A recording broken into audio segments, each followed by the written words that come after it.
Welcome to Straight Outta Scripture, a nod to my West Coast roots and a daily dive into who God is and to who we are in Him. Today we are going to discuss how God goes ahead of us and is not a reactive God to the things that we do. There is something that is truly awe-inspiring about the providence of God, the way that He goes before us, weaving His master plan through every aspect of our lives. When we make mistakes, the Bible shows us time and time again that God doesn't just wait for us to act, He actively guides, redirects, and redeems every situation, making even our missteps work within His divine plan.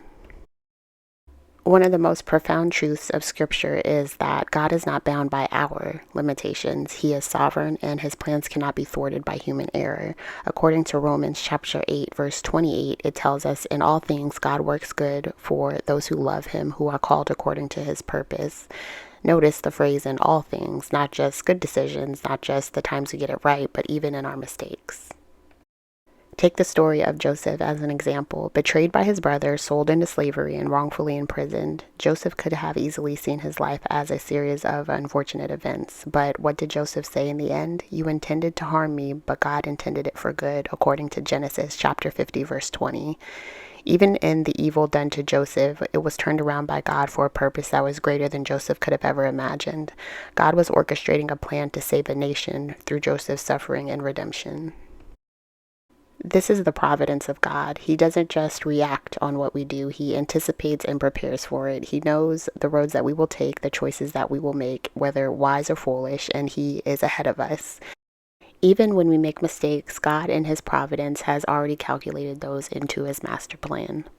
Let's consider Peter for a second, who denied Jesus 3 times. In Peter's darkest hour and moment of failure, it seemed that his destiny was ruined.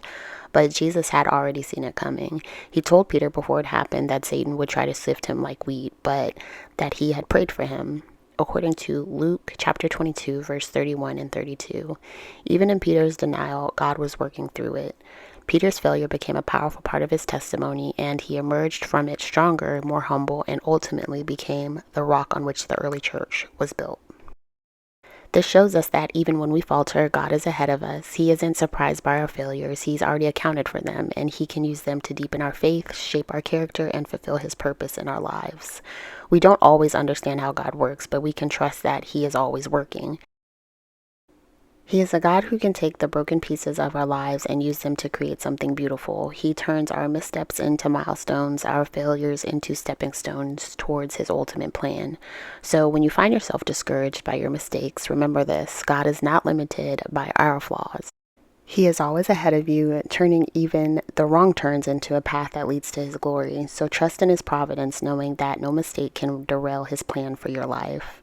In His hands, your past, your present, and your future are all working together for something that is greater than what you can see right now. So just rest in that truth. I hope you guys enjoyed the word for today. As always, I hope you have a great day, and I will talk to you soon. God bless you.